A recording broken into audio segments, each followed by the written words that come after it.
Salutations. Thank you for being here once again. The subject of today's video will be Senor Fuentes of Illinois, the All-American Chicano and Cholo, better known as Nick Fuentes.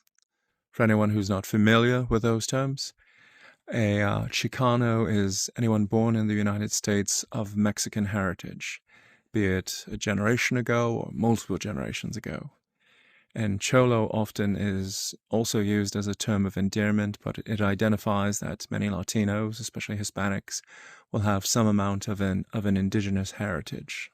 Sometimes it's visible on the surface, and sometimes it's not. Like when looking at Mr. Fuentes, well, you essentially just see a white man, but technically he more than likely has some indigenous background because of his Mexican side.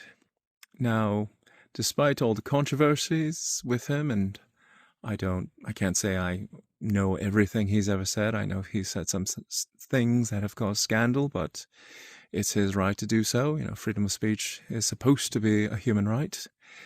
He is a fine example on how good of a job the United States does on assimilating people. They have advantages I think other countries do not, especially within the English-speaking world. The United States is incredibly big. I recently read that you can fit the entire Mediterranean Sea within the borders of the United States from east to west, and it wouldn't even touch the shores. It's that large. So, with a very big landmass and a very big population, and being the wealthiest country on the planet, at least GDP-wise, and everything's tagged to the dollar, they produce just an endless, huge amount of entertainment, media, news, and information. So one can be awash and things being produced out of the United States and forget the rest of the world even exists. And many of them do exist in that state.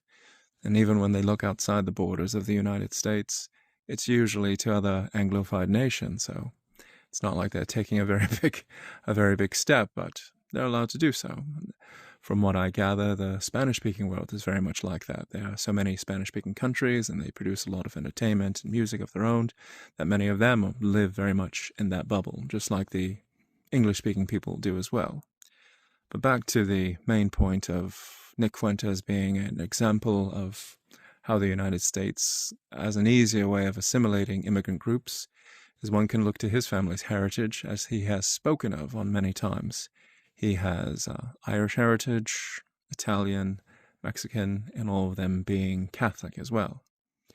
Now, from my study of U.S. history and data from the U.S. government, just 100 years ago, if not less, and definitely further back, those groups of people were very much disliked by the American majority, rather than Irish, Italian, Mexican, or Catholics.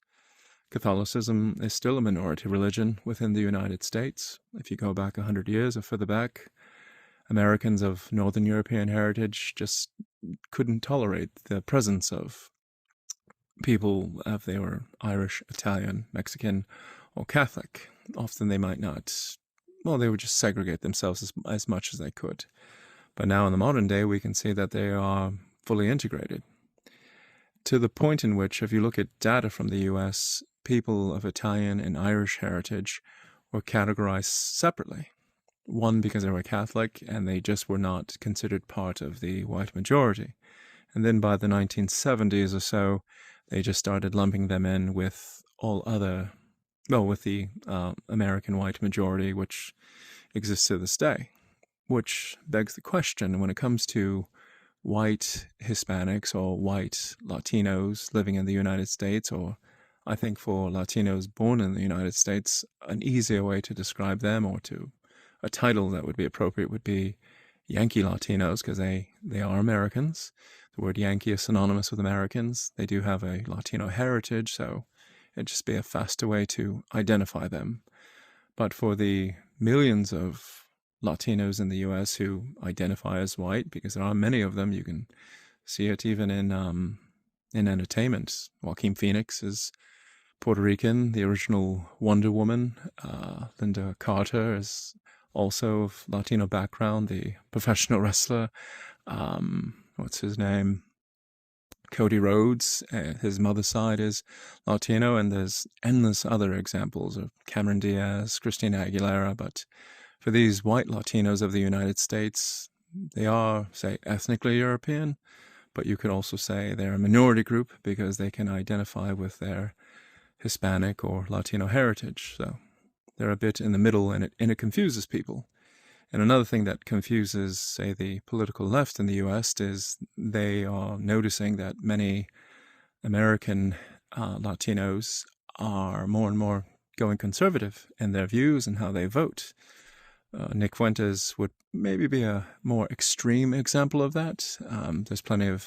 There's nothing wrong with being patriotic and nationalistic, but not all Latinos will be as far right as Mr. Fuentes is. He does take a lot of risk, which is, I commend him. It is brave to put yourself out there to such an extent where, even his very livelihood is at risk at times because of his views.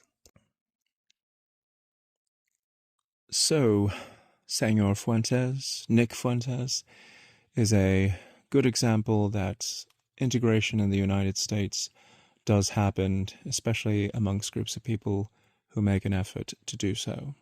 Despite his family background being groups of people who were not welcomed when they initially arrived to the borders of the United States, people of Italian, Irish, and Hispanic background have all very much been embraced and have very large, successful communities in the US. It'll be up to them to protect, sustain, and continue American culture. And as a friendly reminder, it is up to us, the English-speaking people who love our countries, whichever English-speaking country that might be.